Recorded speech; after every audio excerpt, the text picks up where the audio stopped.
Hola, hola. Bienvenidos a otro episodio de Conecta 2, Aprendiendo sin Fronteras. Hoy, finalmente llegamos al clímax de nuestra serie sobre la independencia de México. Sí, después de recorrer las primeras 3 etapas, llegamos a la cuarta etapa, la consumación de la independencia.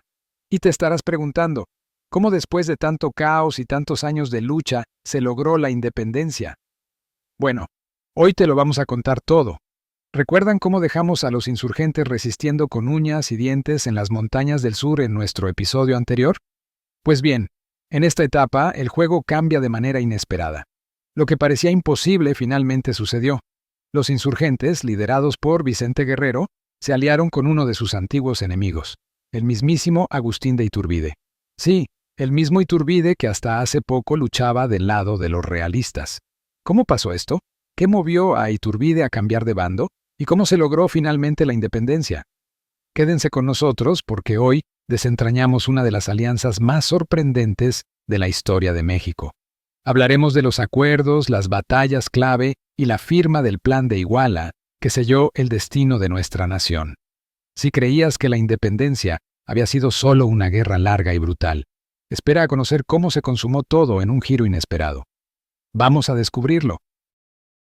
Antes de hablar de cómo se consumó la independencia, tenemos que mirar lo que estaba pasando en España en esos años, porque, aunque a veces nos centramos en lo que sucedía en México, la verdad es que la situación en la península ibérica fue uno de los factores que más influyó en la independencia.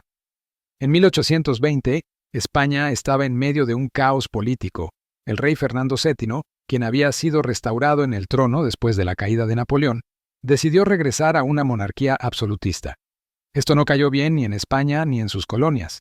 En la península estallaron movimientos liberales que exigían el regreso de la Constitución de Cádiz de 1812, una constitución que defendía ideas de libertad, igualdad y soberanía popular, valores que habían inspirado a muchos en América Latina. Este levantamiento liberal en España debilitó enormemente a la monarquía, lo que dejó a los virreinatos en América en una situación bastante incierta. Por un lado, los realistas más conservadores en Nueva España querían mantener el status quo colonial. Por otro, los insurgentes como Vicente Guerrero seguían luchando por la independencia total. Pero lo más interesante es que, en medio de todo este caos, había una tercera vía que empezó a tomar forma, una que no implicaba ni la sumisión total a la corona ni una independencia revolucionaria radical. Y ahí es donde aparece un hombre que, para sorpresa de todos, cambiaría el rumbo de la historia. Agustín de Iturbide. Agustín de Iturbide es, sin duda, uno de los personajes más controvertidos de la independencia de México. Hasta este punto, Iturbide había sido un fiel defensor de la corona. Era un comandante realista que había combatido ferozmente a los insurgentes, y su reputación no era precisamente la de un héroe para la causa independentista. Pero en 1820 todo cambió. Iturbide vio la oportunidad de alcanzar algo mucho más grande que simplemente reprimir la insurgencia. Las revueltas liberales en España estaban debilitando la monarquía, y los criollos en México, esos hijos de españoles nacidos en América que habían sido relegados por los peninsulares, comenzaban a pensar que tal vez era el momento de cambiar las cosas. Iturbide, siendo criollo, comenzó a concebir la idea de una independencia que mantuviera ciertos privilegios, pero que también garantizara la estabilidad de la Nueva España. Y aquí es donde entra Vicente Guerrero, el líder insurgente que había mantenido la resistencia en las montañas. Después de años de luchar contra los realistas, Guerrero entendía que la independencia absoluta estaba fuera de su alcance si no lograba una alianza más amplia. Aunque parecía una traición a todo lo que había defendido, Guerrero aceptó reunirse con Iturbide. Este histórico encuentro tuvo lugar en Acatempan en febrero de 1821 y se selló con un famoso gesto, el Abrazo de Acatempan. En este acto simbólico, Iturbide y Guerrero acordaron unificar sus fuerzas para luchar por la independencia de México. Lo que resulta increíble es que este acuerdo no fue tanto un tratado entre iguales como una alianza pragmática para asegurar la independencia bajo términos que beneficiaran a ambos. Para Iturbide, significaba convertirse en el líder del nuevo México independiente. Para Guerrero, representaba la oportunidad de lograr la libertad por la que había luchado tanto. De este histórico acuerdo entre Iturbide y Guerrero surgió un documento clave que sellaría el destino de México, el Plan de Iguala. Firmado el 24 de febrero de 1821, este plan fue un compromiso entre insurgentes y realistas que sentó las bases de la independencia, pero con ciertas condiciones que lo hacían muy diferente a las revoluciones radicales que habíamos visto en otras partes de América Latina. El Plan de Iguala propuso 3 grandes garantías que serían la base para la futura nación. 1. Religión. México sería una nación católica, donde la religión católica sería la única permitida. Esta era una garantía para mantener el apoyo de la Iglesia, que había sido clave para mantener el control social en la Nueva España. 2. Independencia. México sería independiente, pero con un modelo monárquico. La idea era que un príncipe europeo fuera invitado a gobernar el nuevo imperio mexicano. Así, los intereses de los conservadores y criollos estarían protegidos, mientras que los insurgentes veían satisfecha su demanda de libertad. 3. Unión. Todos los habitantes de México, sin importar su origen étnico, serían considerados iguales ante la ley. Esta era la promesa de unidad social que los insurgentes como Guerrero tanto deseaban, aunque en la práctica seguirían existiendo grandes desigualdades. Para ser un objetivo de ser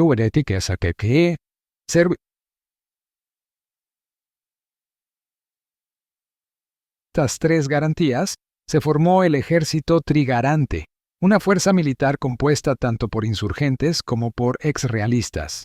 Este ejército fue comandado por Iturbide, quien, a partir de este momento, se convirtió en el principal líder de la independencia. El Plan de Iguala fue brillante desde un punto de vista estratégico. Permitió unir a facciones que antes eran enemigas, calmó a los conservadores que temían una independencia radical y garantizó el apoyo de la Iglesia. Y lo más importante, Iturbide supo manejar los tiempos.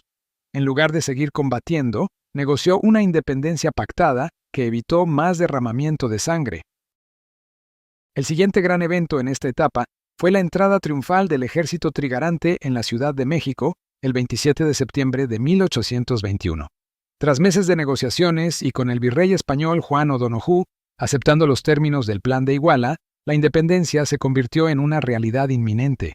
Cuando el Ejército Trigarante, encabezado por Iturbide, llegó a la capital, la ciudad lo recibió con festejos y vítores. Las tropas entraron sin disparar un solo tiro, algo que marcaba un contraste increíble con los años de guerra y lucha anteriores. Los ciudadanos llenaron las calles para ver el desfile del nuevo ejército, que representaba el fin del dominio español y el comienzo de un nuevo México. La independencia, que había comenzado con un humilde grito en un pequeño pueblo 11 años atrás, se estaba consumando en medio de celebraciones en la capital del virreinato.